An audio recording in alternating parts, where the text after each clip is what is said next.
masuk.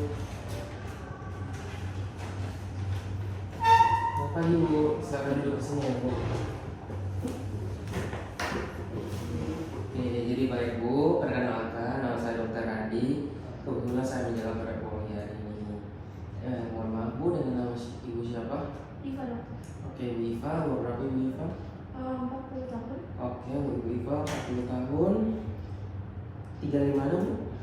Di BP Di WP. Oke, terus pekerjaan Ibu Iva sebagai apa? sebagai perawat. Oke, perawat ya Bu. Oke, baik Bu, dengan datang dari keluhan apa Bu? Ini dokter, malam itu saya sering pipis, terus kencing, terus nggak bisa habis, terus juga Oke. kadang merasa dehidrasi.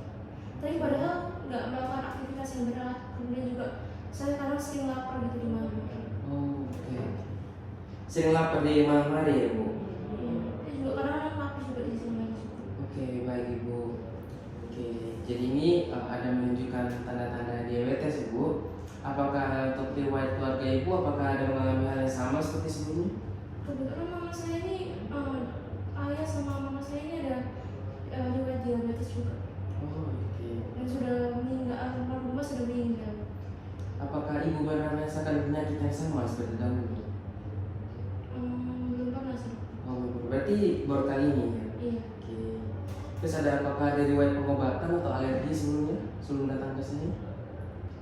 Enggak sih dokter, biasanya kalau pusing kan saya minum obat kepala, sakit kepala aja, sama alergi sih belum pernah. Oke. Oke, jadi baik Bu. Jadi tadi yang Ibu sampaikan kayak pura-pura kok pura-pura sih anjing? Nyambung di mana? Oke, jadi baik Ibu, dengan tadi Ibu bilang kayak lapar, sering lapar, terus sering haus, terus sampai sering juga kencing. Nah, yang buat Ibu dehidrasi, terus ditambah juga dari keluarga Ibu juga dengan diabetes. Nah, itu Ibu menunjukkan tanda-tanda diabetes ya Bu. Dimana diabetes sendiri itu adalah suatu penyakit dimana kadar pada hormon ibu atau dalam tubuh ibu yang mengatur dalam kadar dalam gula dan darah itu rusak ya Bu, kadar insulinnya rusak. Sehingga ketika kadar insulinnya rusak, ketika ibu makan, ketika ibu minum yang manis-manis atau makan nasi dan lain-lain, nah itu kan nggak ada yang menurunkan gula darah ibu, sehingga ketika itu yang membuat gula darah ibu tuh naik terus, nggak turun-turun. Nah, jadi itu terjadi karena mungkin ibu keseringan makan yang manis-manis. Apakah ibu keseringan makan manis-manis di rumah?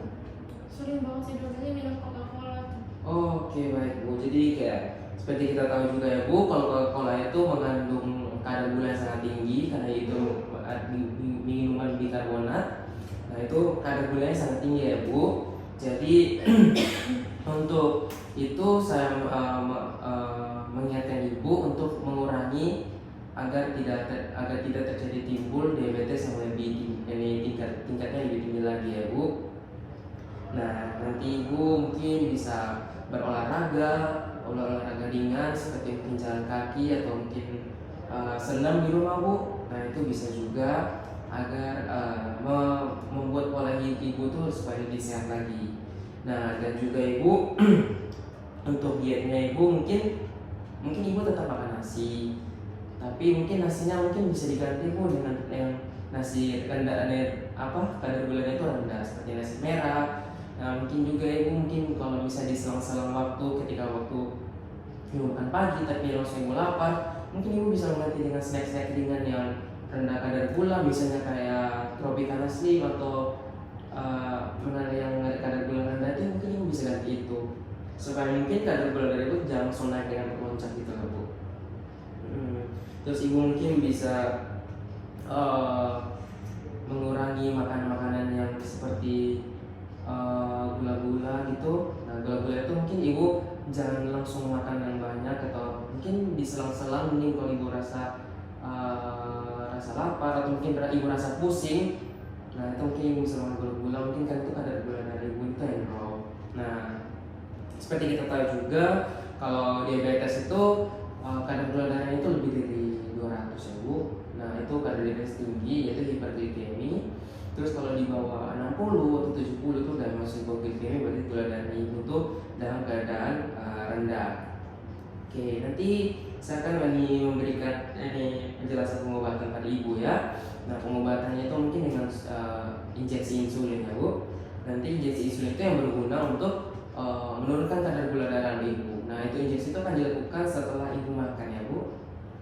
Oke, untuk penjelasan monitoringnya juga Bu, nanti saya akan memberikan alat untuk atau memperbarui alat untuk mengetes gula darah ibu. Di mana nanti ketika ibu makan atau terus ketika ibu makan itu terus injeksi insulin, nanti ibu bisa ngetes gula darah ibu. Atau misalnya kalau ibu rasa pusing, ibu juga bisa ngetes gula darah ibu. Mungkin aja gula darah ibu drop, nanti ibu bisa makan yang yang mengandung gulanya itu sedikit tinggi ya Bu. Oke, baik Bu. Untuk penjelasan yang tadi saya berikan, apakah sudah cukup jelas Bu? Udah. Oke, nanti saya akan melakukan cross check lagi ya Bu. Oke, ya setelah cross check, jadi nanti kesimpulannya ibu lebih fokus pada gaya hidup dulu ya Bu, yang ringan seperti tadi saya bilang, berolahraga, terus juga makanan yang tinggi serat, terus juga mengurangi makanan yang manis-manis ya Bu. Dan juga nanti untuk pengobatannya jangan sembarang pakai obat-obat yang ada di luar apotik. Nanti obat-obatnya itu harus direkomendasi dari saya sendiri ya Bu. Nanti saya akan memberikan resep obat-obatnya ya Bu. Oke, baik Bu, apakah ada pertanyaan untuk sebelumnya? Oke, baik Bu, terima kasih sudah melakukan konseling pada hari ini.